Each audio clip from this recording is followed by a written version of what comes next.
Chers collègues, en général jeunes, chers amis, en général vieux, je remercie la Société française de systématique, dont je m'honore d'être un membre fondateur, de me donner aujourd'hui la parole. Nous allons encore remonter le temps d'une dizaine d'années par rapport à Hervé. Je suis né en effet en 1938.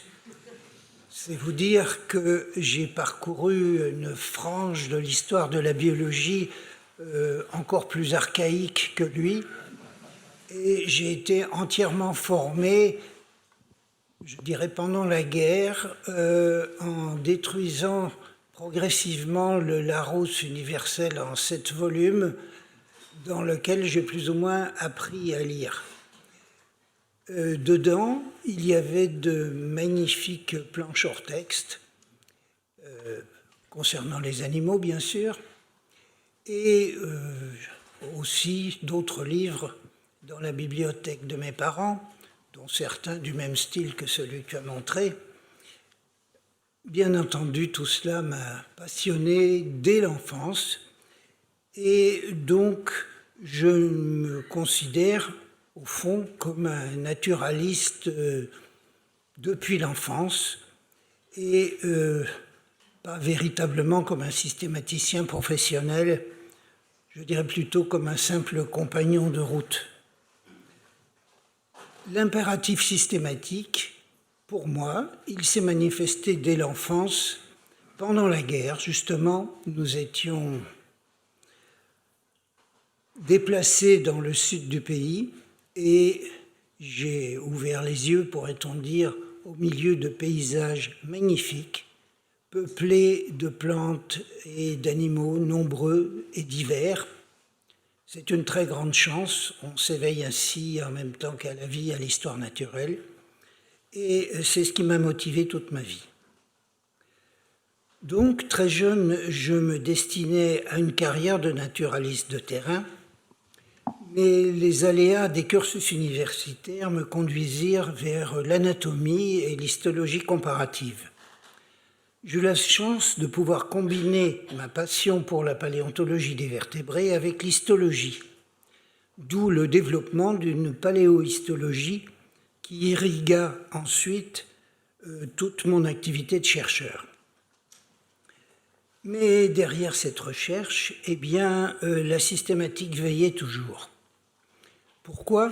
Eh bien, d'abord du fait de l'enseignement et des responsabilités qu'il implique.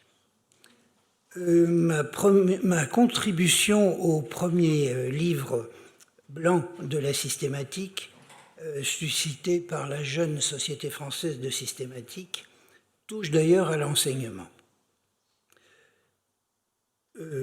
Pour parler, entre parenthèses, de ce volume, quand j'ai eu l'occasion d'aller le présenter, je crois que c'était à l'Académie, à François Gros, il a été absolument sidéré que je lui témoigne de l'état de délabrement épouvantable à l'époque que vivaient les naturalistes français.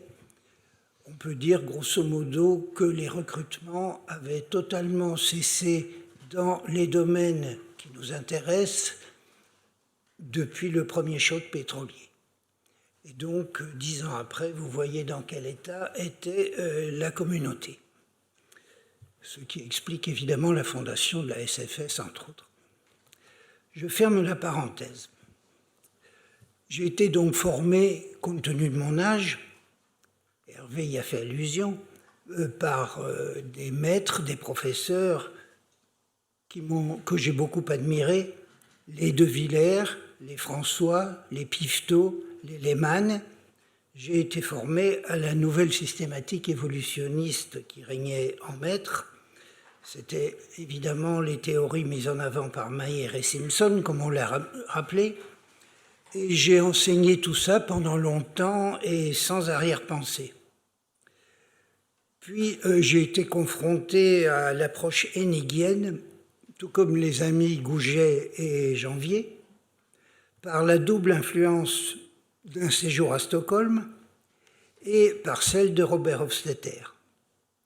Encore pour moi, les choses n'ont pas été très claires et très faciles au début à cause de l'influence quelque peu déstabilisatrice de Søren Løvstrup, dont le système de pensée assez rigide, c'est le moins qu'on puisse dire, ne m'avait pas tourné a priori en direction de la cladistique.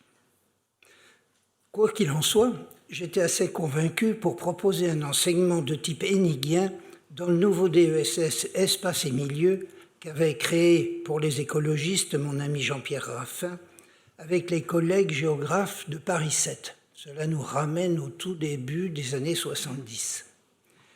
J'étendis rapidement ce type d'enseignement au cursus plus classique de formation des maîtres de Paris 7, parfois avec la vive réprobation de certains collègues, il faut bien le dire.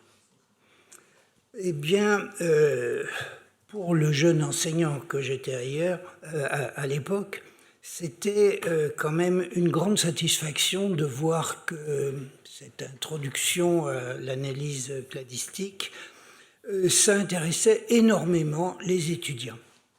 Et je garde à l'esprit un fragment de dialogue entre étudiants que mon oreille, à l'époque, a capté. Et voilà ce qu'il disait.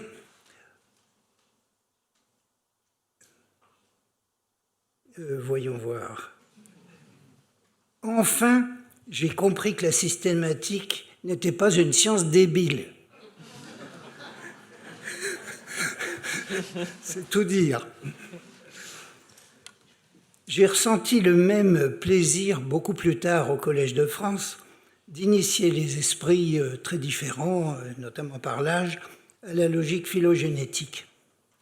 Je voudrais enfin citer rapidement au cours de ma carrière l'expérience très intéressante que fut pour moi la présidence du groupe des laboratoires d'accueil de biologie moléculaire appliquée à la systématique.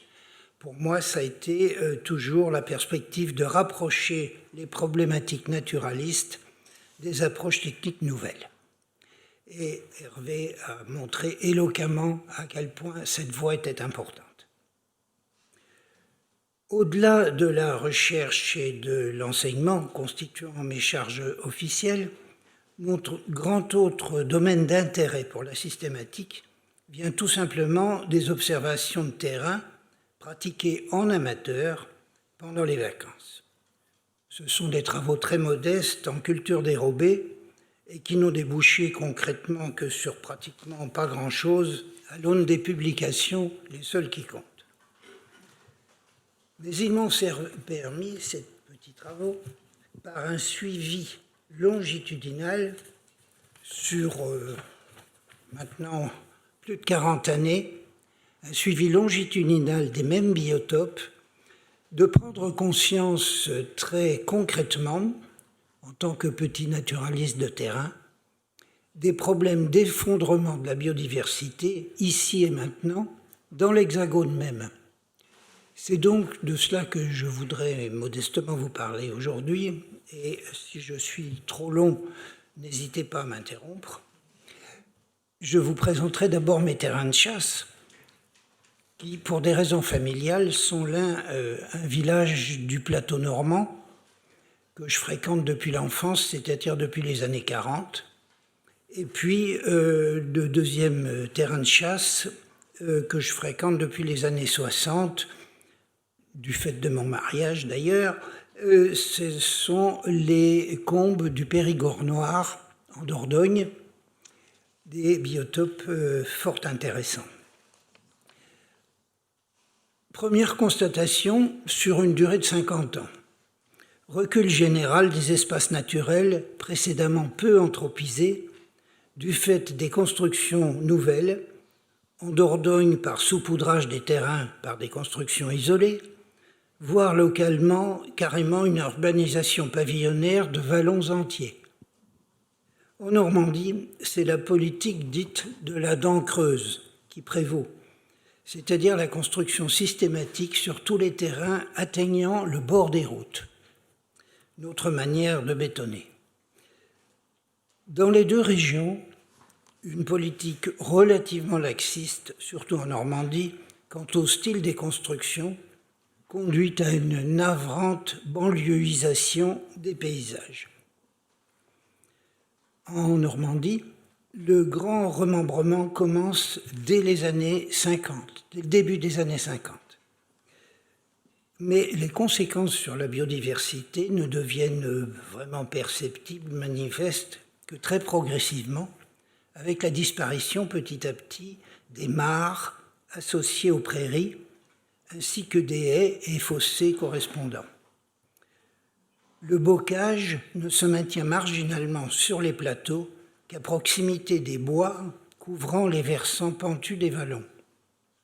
Sur le plateau lui-même, les prairies sont reconverties en terres de grande culture, céréales, betteraves, maïs, mais aussi une spécialité locale, le lin. Tout cela constitue un open field de cultures intensives où à présent le vent d'hiver s'engouffre sans entrave et où la moindre différence d'altitude favorise le départ de coulées boueuses, pas encore catastrophiques, mais déjà localement sonnettes d'alarme. Le plus frappant sans doute est de constater les changements fauniques dans des milieux qui en apparence n'ont pas changé depuis des dizaines d'années. Dans les sous-bois par exemple, cela fait bien longtemps que je n'ai plus trouvé un seul carabe dans une souche. Dans les vergers, depuis 10 ans, les pics, vers et pêches ou autres, les pics n'exploitent plus les écorces des pommiers, mais en viennent maladroitement à piéter comme des merles pour déterrer des lombrics. Pourtant, les arbres correspondants n'ont jamais été traités. Les mares qui persistent ont parfois superficiellement bonne apparence, mais en fait, elles sont mortes. Plus de planorbe, ni de limnée broutant la végétation aquatique. Celle-ci est désormais engluée par des manchons algaires. Sur le fond, plus de larves de cyalis ou de frigane. En pleine eau, plus de larves de chironomes, plus de colonies de daphnie. Le recul des odonates est très net. Plus de caloptérix depuis plus de 30 ans. Plus de cordulides depuis 20 ans. Plus d'anax, de lestès et de libellules depuis 10 ans. Restent quelques quénégrillons, quelques sympétromes et l'indéboulonnable échine bleue qui persiste assez bien. Les amphibiens ont payé un lourd tribut à la suppression de la plupart des mares. Celles-ci formaient autrefois un réseau dense permettant les échanges au sein des métapopulations. Il n'en est plus de même aujourd'hui, compte tenu des obstacles et des trop grandes distances entre celles qui demeurent. Les 5 espèces du rodel du nord-ouest de la France, autrefois très abondantes, ont pratiquement disparu de mon village et de tous les alentours. Le crapaud commun ne l'est plus du tout, comme les grenouilles rousses et agiles, et seul le complexe des grenouilles vertes, je pense à toi, se maintient à peu près ici et là. Je pourrais reprendre une litanie comparable, peut-être globalement un petit peu moins sombre concernant le Périgord noir, qui a ses propres spécificités et ses problèmes bien particuliers. Parmi eux, les élevages porcins semi-industriels puis industriels se sont installés dès les années 60 et ont d'abord émis leurs effluents sans aucun contrôle, n'importe comment, n'importe où, pendant des années, polluant les ruisseaux, nappes d'eau superficielles et sources de façon irréversible. Il a fallu 40 ans de lutte pour obtenir des stations d'épuration et un contrôle sérieux des épandages. Parmi les effondrements faunistiques spectaculaires, je n'en citerai qu'un, d'ailleurs partagé un peu avec la Normandie, c'est celui des lépidoptères satirides. Les chenilles de cette famille sont principalement inféodées à diverses graminées sauvages communes, abondantes dans les clairières et les lisières, et normalement non exploitées et non traitées. pourtant, très divers en espèces, très abondant en individus dans les années 60 en Périgord, on n'observe pratiquement plus rien. Guère, d'ailleurs comme en Normandie, que des individus relativement peu nombreux, des espèces les plus communes, et d'ailleurs plutôt inféodées aux prairies, elles traitées, qu'aux lisières. J'arrête là le constat, et sur tout le territoire français, je crois bien que chacun, dans sa propre campagne, pourrait faire à peu près le même. On m'objectera à raison, dans mon analyse longitudinale, un biais évident. L'effort d'observation sur le terrain, le temps passé, l'espace parcouru, est bien plus faible à 80 ans qu'à 60, et bien plus faible à 60 ans qu'à 40. Je n'en disconviens absolument pas, mais mon analyse n'ayant aucune ambition quantitative, je reste convaincu qu'elle est qualitativement fondée, au moins en partie. Quelles sont les causes de réduction de la biodiversité de notre petite faune? L'action anthropique directe ou indirecte est évidente. La disparition des mares et des amphibiens en Normandie est liée au remplacement du bocage historiquement associé à l'élevage par un open field céréalier. Dans les zones bocagères subsistantes, les propriétaires n'ont pas les moyens d'entretenir les mares et n'en voient pas l'intérêt. Et puis c'est tellement plus rentable de vendre comme terrain à bâtir. Il faudrait envisager le développement d'associations comme Mares-Haies pour pouvoir financer la restauration de réseaux de mares permettant la recolonisation et la viabilité des métapopulations d'amphibiens et des cortèges associés d'arthropodes et autres taxons d'ulcaquicoles. Je n'ai pas prononcé le nom d'invertébrés. Une cause majeure, évidente, de destruction des espèces, spécialement de l'entomofaune, est l'agriculture contemporaine, consommatrice majeure d'engrais, de produits dits phytosanitaires et d'insecticides divers. Ces produits ne se limitent évidemment pas dans leurs effets aux parcelles où ils sont volontairement répandus. Par diffusion aérienne et par ruissellement, eux-mêmes ou leurs produits de dégradation gagnent progressivement les espaces avoisinants. Le cas le plus évident est l'eutrophisation des milieux aquatiques à partir des engrais et lisiers. Des substances hypertoxiques, comme les néonicotinoïdes, devraient être entièrement proscrits de toute utilisation en nature ouverte. Comment restaurer, s'il est possible, une biodiversité plus riche et plus équilibrée?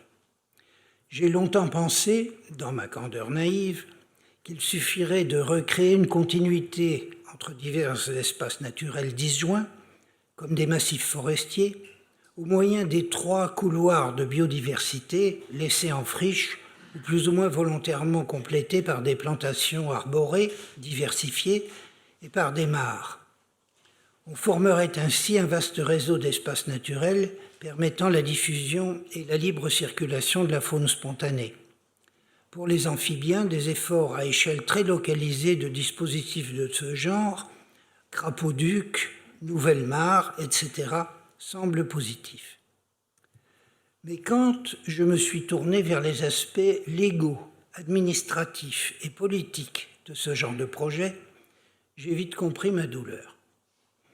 En bref, pour le moindre sujet, on est immédiatement confronté au millefeuille administratif français dans son admirable complexité.